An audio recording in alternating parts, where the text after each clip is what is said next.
Hey, everybody.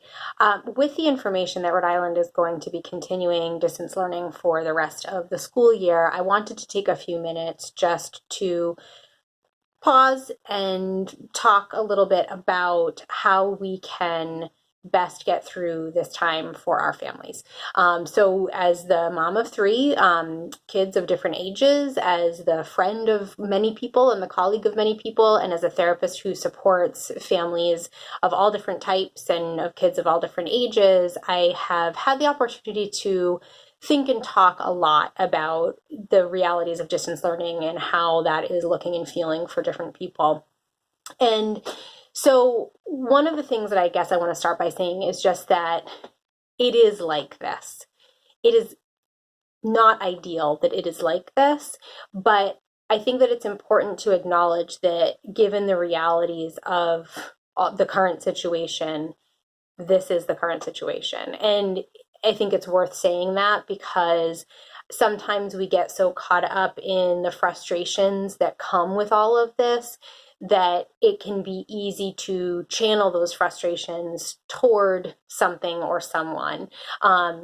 This is not our school administrator's first choice. This is not the teacher's first choice. This is not the children's choice. This is not our first choice. And so I think it's just important to remember that sometimes when we're feeling some of these frustrations, that it is just because it feels good to have frustrations towards something about this situation that feels a little bit out of control. So that being acknowledged, I think that it's also useful to look at this through the framework of everyone has their job to do here and everyone has a part to play. And as educators and as public schools and private schools for some of us, the role that the schools have to play is that it is their role to provide the opportunity for education for our children. And that feels like a lot from a parent perspective sometimes. That feels like a lot of expectation. That feels like a lot of demand. And I want to just reflect back that I think that's because you are probably a parent who wants to do a really good job for your kid. And therefore, anything that appears on a to-do list for your child to do is something that you feel like they must do this, and I am a good parent, and so I will make sure that they do this. And so, that is a high expectation to be putting on ourselves as parents. And it's also important just to remember that just because the opportunity is there does not necessarily mean that that's something that is right or appropriate for our child to do on that particular day. So, pausing there for a second, right? So the school has their job. They provide that opportunity. They are giving the opportunity for education at an appropriate level on a broad range of subjects. It's also important to remember that they are trying to do that in a way that captures important things for the most amount of kids possible. Not everything is going to be applicable to your kid, and that's okay.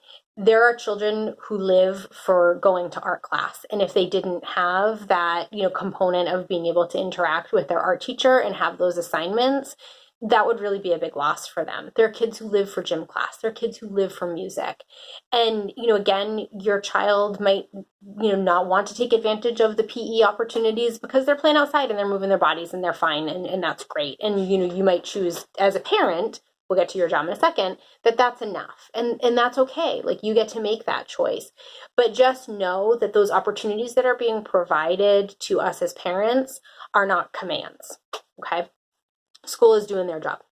Us as parents, it is our job to do the best we can to facilitate those opportunities coming to our children. It's our job to put on that smiley face and be a little bit of a cheerleader for some of these things where it's appropriate.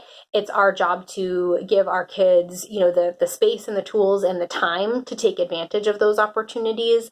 It's our job to facilitate the connections of making sure at whatever level is age appropriate that our children can access those opportunities. It's also our job as parents to be, the kind of gatekeepers, right? Like, as we always are. When our kids are overwhelmed and stressed and we choose to give them a mental health day from regular physical school, we're doing our job as parents. If our kids are overwhelmed and stressed with virtual school and we decide to give them a mental health day, we're doing our job as parents. If, your child brings home homework that just seems to be too much, given the realities of all the things that were going on in your household, back when we used to have homework and other things to go do, you would decide, you know what, my kid's just not going to be able to finish this assignment tonight. We're going to have to just contact the teacher. We're going to do it at a different time, or we're just going to decide enough is enough with these worksheets and we've kind of done enough today. That's always been your role as a parent. That is still your role as a parent. Our child's role is to engage in that relationship with their educators and to take advantage of the educational opportunities to the best of their ability. And their ability might be different right now than it has been given these current circumstances, and that's okay.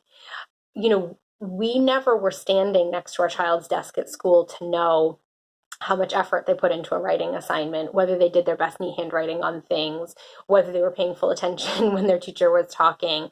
That was the teacher's business to deal with our child. And now it's right here in front of us. And again, because we are parents who want the best for our children and we want to do the best that we can for them, a lot of us have now taken it on as though it is our role to be very present and to kind of control that relationship between our child and their teachers, and to really take a bigger hand in that education. And that's not really our role. That's not really our job right now.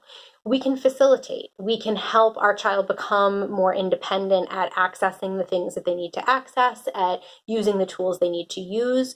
We can set them up for success by doing things like making concrete, off the screen to-do lists and helping them figure that out. Again, I know a lot of these things vary based on what is age appropriate. But again, it's our child's job to maintain and continue that relationship between themselves and their own education, between themselves and their teacher, again, with our facilitation. It's not our job to control it. It's not our job to manage it. It's not our job to make sure that they are getting, straight A's, 5 stars, A pluses on every single thing any more than it was before.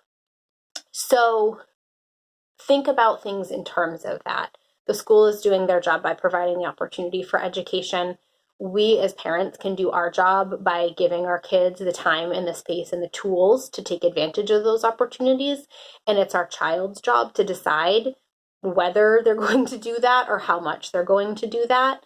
And again, we need to be in charge of our own households and in charge of our own families in the ways that we are trying to prioritize harmony, family unity, the parent-child relationship.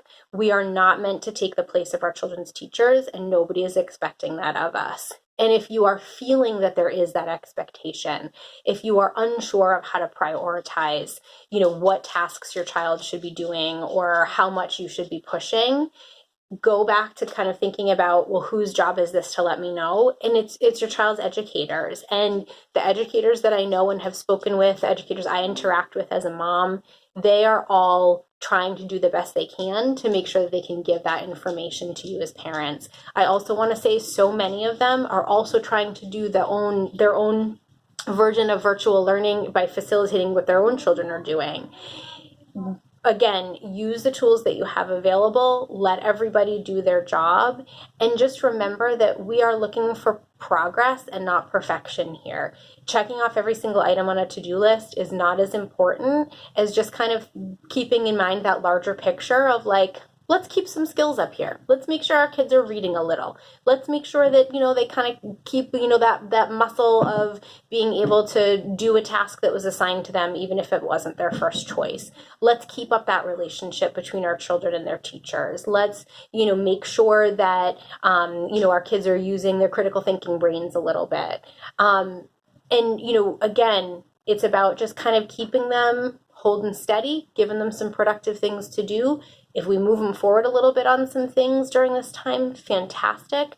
But if not, and if on the other end of this, they go back to school as emotionally healthy, happy kids who feel pretty good about life and who, feel pretty, okay and fairly stress-free at home, then we've done a good job. If I can be of support to anybody in navigating this time, I would be more than happy to do so. Please feel free to reach out. But again, like just try to keep in mind that framework of what everybody's job is. Be healthy, be safe, be well, and take care.